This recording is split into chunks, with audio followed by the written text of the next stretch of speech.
Assalamualaikum warahmatullahi wabarakatuh. Segala puji bagi Allah, Tuhan semesta alam. Salawat serta salam kepada baginda Rasul Muhammad Sallallahu Alaihi Wasallam. Dalam surat Qaf ayat 6, Allah berfirman, bahwasanya maka tidaklah mereka memperhatikan langit yang ada di atas mereka, bagaimana cara kami meninggikannya dan menghiasinya, dan tidak terdapat retak-retak sedikit pun. Firman tersebut menunjukkan bahwa Allah Subhanahu wa Ta'ala telah membuka cakrawala manusia untuk berpikir dan berekspresi. Nah, bagaimana pentingnya kebebasan berekspresi yang sesuai ajaran agama Islam? Hal itu pula yang akan disampaikan oleh narasumber kita, Bapak Muhammad Haidar Ali Sofyan, dalam Mutiara Iman.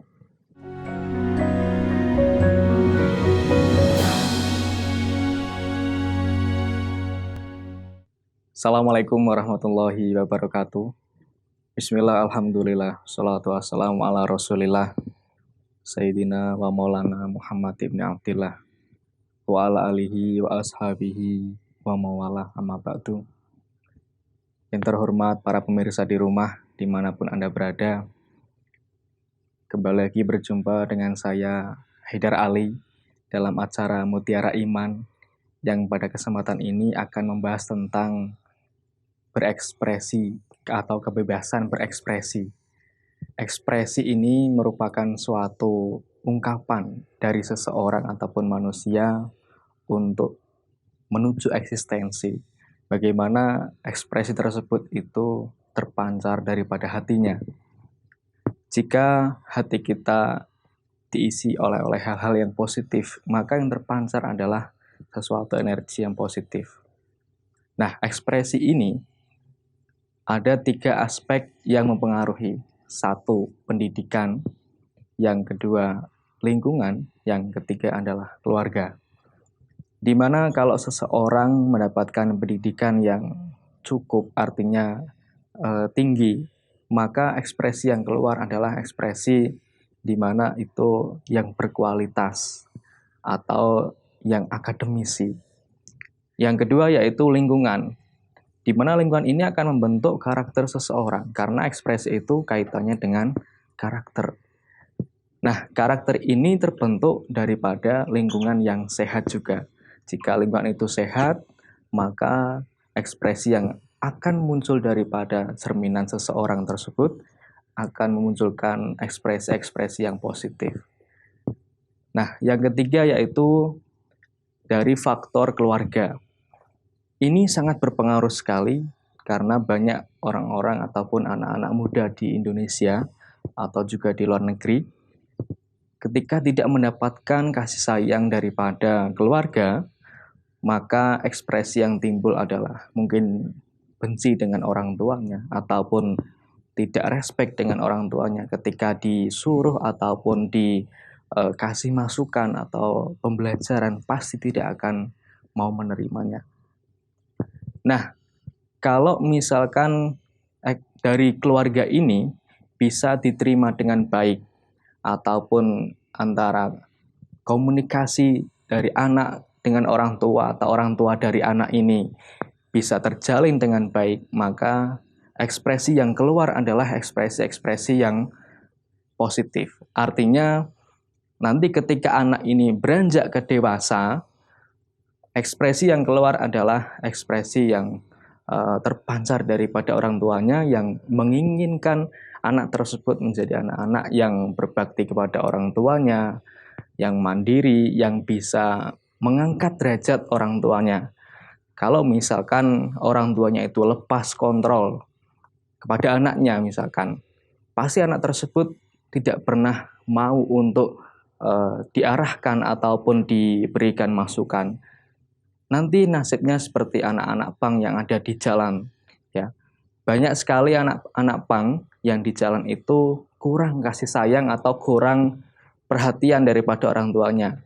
Sehingga anak tersebut pelariannya adalah ingin mengungkapkan rasa kekecewaannya itu dengan frontal ataupun tidak ada batasan sama sekali. Nah, di sini 3 aspek tersebut akan membentuk ekspresi daripada seseorang. Berikutnya, ekspresi itu banyak sekali konteksnya. Ada ekspresi bermedia sosial, ada ekspresi tata busana, ada ekspresi cara menyampaikan sesuatu, pendapat ataupun tulisan, itu semuanya mengandung ekspresi. Nah, yang pertama adalah sosial media. Kita sangat sering sekali menggunakan sosial media ini, baik itu Facebook, Instagram, ataupun yang lainnya, untuk mengekspresikan kegiatan kita ataupun profil kita di media sosial. Yang pertama adalah tulisan kita. Nah, seseorang ataupun manusia sekarang itu bukan banyak bicara, tapi banyak menulis atau berkomentar di media sosial yang di mana komentar tersebut apakah menyakiti hati seseorang atau menyinggung hati seseorang atau mengandung nilai-nilai positif. Nah, ini berekspresi di media sosial itu sangat penting. Di mana ekspresi ini akan dilihat oleh seseorang. Kalau ekspresi kita itu baik, ya artinya itu mengandung hal-hal yang positif, pasti orang akan respect ataupun merespon dengan positif juga. Kalau misalkan tulisan kita, komentar kita itu menyakitkan hati seseorang atau menyinggung suatu kelompok ataupun agama, pasti orang tersebut juga akan berlakukan yang sama. Artinya akan membalas apa yang kita tulis, apa yang kita komen. Nah, seperti itu. Jadi sosial media itu jangan diartikan kita itu bebas. Di situ tidak ada penilai, di situ tidak ada orang yang memperhatikan kita. Bahkan di sosial media itu lingkupnya sudah kelas internasional. Dari manapun bisa mengakses, dari negara manapun bisa melihat. Nah, ini kalau kita memunculkan sesuatu yang positif, maka orang ataupun orang yang melihat di akun kita, ya maka juga akan ikut mensupport apa yang kita lakukan. Kalau misalkan akun kita diisi dengan akun-akun untuk menghujat, untuk menyebar hoax, untuk memfitnah dan lain-lain, maka di situ ekspresi kita itu akan mendapatkan balasan yang setimpal, artinya tolak ataupun dihujat yang sama. Nah, di media sosial itu juga harus berekspresi dengan baik, karena kita itu hidup sekarang di dua alam. Yang pertama alam nyata, yang kedua alam maya ataupun dunia maya. Nah, di situ dunia maya itu sama halnya di dunia nyata. Nah, berikutnya kita berekspresi dalam berpakaian. Pakaian juga mencerminkan apa yang ada di dalam hati kita. Jika pakaian kita itu menutup aurat, sopan santun, ataupun menjaga etika, pasti yang ada di dalam hati tersebut punya akhlak yang baik.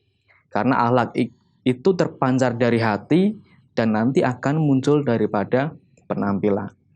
Nah, ini nanti akan kaitannya erat dengan akhlak ataupun etika untuk berekspresi setelah yang satu ini.